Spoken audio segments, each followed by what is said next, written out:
Selanjutnya, dalam menyusun spek, dari sini nanti Bapak Ibu akan keluar beberapa soal ujian.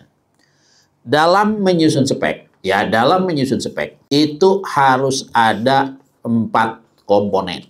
Komponen yang pertama apa? Mutu. Yang kedua apa? Jumlah. Volume. Yang ketiga apa? Waktu. Kapan barang harus dikirim, kapan barang harus diinstal, kapan barang harus dicoba, kapan barang siap digunakan. Itu spek waktu namanya. Yang terakhir, spek pelayanan. Apa itu spek pelayanan? Spek pelayanan adalah tindakan atau pekerjaan yang harus dilakukan oleh penyedia untuk memastikan barang yang Bapak Ibu beli berfungsi. Makanya tadi kita sebut titik serah itu apa? Fungsional. Ya, saya ngasih contoh yang sederhana aja. Bapak Ibu beli AC split 2 PK. Apa spek pelayanannya? 1, penyedia ngadain AC. Yang kedua, ngirim. Makanya di dalam kontrak Bapak Ibu harus jelas titik kirimnya kemana, di jalan apa, RT berapa, nomor berapa. Ya, jadi ngirim, nginstal, uji fungsi. Ya, dia harus masang. Outdoor sama indoornya perlu dipasang. Ya, ngirim, nginstal, uji fungsi. Kalau udah uji fungsi baru serah terima. Itu kalau beli AC. Kalau Bapak Ibu beli alat-alat berisiko tinggi, misalnya beli lift, itu alat yang berisiko tinggi, atau beli gondola, bersihin kaca di luar tuh, itu berisiko tinggi tuh. Apa ruang lingkup pekerjaannya, spek layanannya? Penyedia harus ngirim, nginstal, uji fungsi. Apa setelah itu? Ya, mungkin ada pelatihan dan ada sertifikat kelaikannya. SLO atau SLN. Ya, jadi nanti Bapak Ibu di ujian ditanya, sebutkan 4 komponen spek. Tadi mutu, jumlah, waktu, layanan. Yang mana sampai nggak bisa jawab. Ya, oke, itu yang pertama. Ya, yang kedua, spek.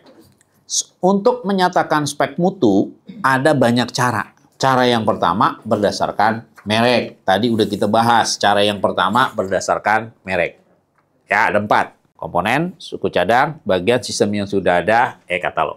Yang kedua, standarisasi. Standarisasi ini untuk pengadaan barang yang sudah diatur standarnya dalam undang-undang. Contoh, SNI. SNI itu dibagi 2. Ada SNI wajib dan ada SNI sukarela. Ya, SNI wajib itu hampir sekitar 200. Untuk barang-barang yang masuk kategori SNI wajib, maka Bapak Ibu wajib mensyaratkan SNI. Misal, mainannya ibu-ibu tiap hari, selang gas, kompor gas, itu masuk kategori SNI wajib. Makanya pada saat Bapak Ibu beli kompor gas, selang gas, tabung gas, cari ada tulisan SNI nggak, di emboss, timbul hurufnya. Karena dia wajib hukumnya. Bapak Ibu beli helm.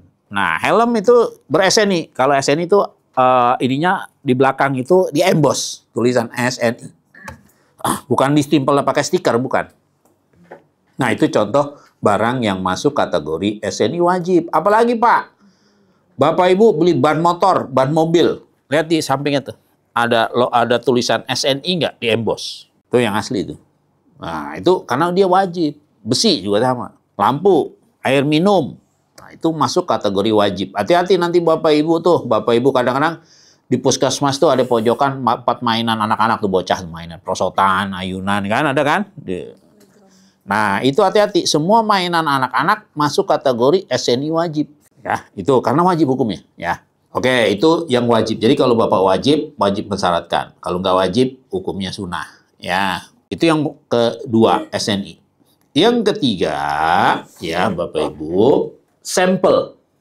Sampel ini untuk pengadaan barang yang sulit digambarkan dalam bentuk kata-kata. Untuk barang dan jasa yang sulit digambarkan dalam bentuk kata-kata. Jadi Bapak Ibu harus minta sampelnya. Berikutnya spek teknis. Spek teknis, spesifikasi teknis ini untuk pengadaan barang yang bisa digambarkan komponennya dengan mudah. Komponen input, proses outputnya. Misalnya Bapak Ibu beli meja, kursi, beli kayu, kunci begini. Bapak Ibu bisa nyebutin. Beli meja yang panjangnya, lebarnya berapa, tingginya berapa, tebelnya berapa, itu bisa. Mejanya ini kayunya dari kayu jati, apa kayu sengon, apa kayu mahoni, apa kayu kamper, dan seterusnya. Terus kayunya ini apakah kayu solid atau particle board. Particle board itu kalau mungkin Bapak tahu yang meja gitu, dia yang serbuk di press. Nah, itu namanya particle board. Apakah Bapak Ibu butuh kayu yang particle board, apa yang multiplex, atau yang solid, artinya kayu utuh dibelah. Ya, nanti itu spek input namanya. Spek proses, cara mengerjakannya. Ya, cara ngerjainnya. Misalnya nih dilapisi mika kayak ini nih, atau dilapisi dicat atau dipelitur. Nah, itu proses namanya. Spek input setelah jadi warnanya seperti apa. Ya, motifnya motif jati, apa motif apa. Ya, itu nanti Bapak Ibu tentukan. Itu namanya spesifikasi teknis. Untuk barang yang bisa digambarkan komponen input, proses, dan outputnya dengan mudah. Ya. Yang kelima, untuk pengadaan barang yang bisa digambarkan dengan jelas atau memerlukan komposisi kimia yang akurat. Yang terakhir, untuk pengadaan barang yang komponen input dan prosesnya masih merupakan rahasia teknologi, ya, Bapak Ibu bisa menggunakan pendekatan spek kinerja. Ya, silakan lihat. Jadi Bapak Ibu lihat karakteristiknya. Kalau barang-barang yang susah digambarkan dalam bentuk kata-kata, beli nasi padang yang enak, itu susah dalam bentuk kata-kata, itu harus dicicip. Beli baju batik, itu harus dilihat contohnya, ya sampelnya. Itu sampel. Tapi kalau beli peralatan-peralatan yang berteknologi canggih, nah di mana komponen-komponen yang masih merupakan rahasia teknologi, itu pendekatannya adalah spek kinerja. Gitu. Jadi nanti kalau Bapak Ibu ditanya, misalnya Dinas Kesehatan akan mengadakan pengadaan seragam baju batik untuk para tenaga kesehatan. Kemudian nanti Bapak Ibu ditanya, apa pendekatan, bagaimana cara penyusunan spek yang paling tepat? Jawablah sampel. Harus dibawa dulu bajunya, dilihat cocok apa enggak, dilihat jahitannya benar apa enggak, dan seterusnya. Oke ya, itu spek mutu. Ya, spek mutunya ditentukan metodenya apa. Spek jumlah, volumenya berapa. Kalau nanti Bapak jumlah harus jelas. Kalau Bapak beli meja 1 unit jelas. Tapi kalau Bapak beli peralatan harus jelas. Misalnya beli AC, harus jelas. AC 1 unit indoor, 1 unit outdoor, selangnya berapa. Berikut bracket-bracketnya.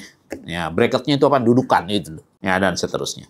Nah, itu harus jelas spek volumenya. Karena nanti kalau kalau cuma unit doang, nanti tambahan-tambahan lainnya keluar biaya lagi. Itu spek jumlah, spek waktu, kapan barang harus dikirim, kapan barang harus diinstal, kapan barang harus diuji coba. Yang terakhir spek pelayanan. Misalnya Bapak Ibu beli alat lab, apa spek pelayanan yang harus ada? Misalnya pelatihan untuk operator. Nah, dari sini nanti Bapak Ibu bisa keluar beberapa soal. Kadang bisa 2 atau 3 dari slide ini. Ya, tolong dipelajari.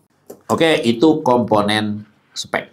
Kalau untuk barang, konstruksi, dan jasa lainnya, itu pakai yang namanya spek. Kalau pekerjaan konsultan, ya pekerjaannya konsultan, itu nggak ada spek. Yang ada namanya KAK, Kerangka Acuan Kerja. Nanti Bapak Ibu di ujian akan selalu ditanya, isi dari KAK itu apa? KAK harus ada 3 bagian, bukan 3. 1, uraian pekerjaan. Uraian pekerjaan itu isinya apa? Latar belakang, maksud, tujuan, sasaran, ruang lingkup, dan outputnya. Itu uraian. Yang kedua apa? Waktu pelaksanaan. Yang ketiga, kualifikasi tenaga ahli. Menyatakan seseorang itu kompeten itu dari 3 aspek. Ya, pertama, bisa dari pendidikan, bisa dari pengalaman, bisa dari sertifikat keahlian yang diakui. Itu isi dari KAK. Kalau nanti Bapak Ibu ditanya, KAK digunakan untuk pekerjaan apa? Jawab konsultan. Nanti Bapak Ibu ditanya, apa isi dari KAK? Nah, 3 bagian ini. Ya, tolong bisa jawab. Bisa jadi 1 atau 2 soal. Pengalaman saya sih sekitar 2. Dari KAK ini aja 2 soal. Ya, jadi total KAK spek dan KAK ada 6. 6 soal dari materi spek.